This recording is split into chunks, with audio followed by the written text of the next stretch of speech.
Pero ano yun? 100 pala ang agad na lumitaw sa palayok. Hindi kaya ito ay mahiwagang palayok? Sino ang mag-aakala? Si Gopi ay parehong namangha at natuwa.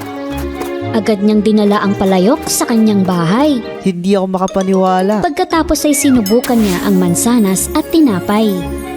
At nagbigay ang mahiwagang palayok ng daang-daang mansanas at tinapay. Ngayon hindi ko na problema ang tigang na bukid.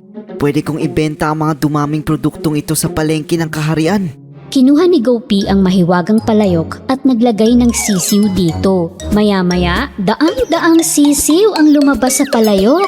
Hindi makapaniwala ang sundalo sa kanyang nakita. Agad na nagulat ang sundalo sa hari tungkol sa kanyang nakita.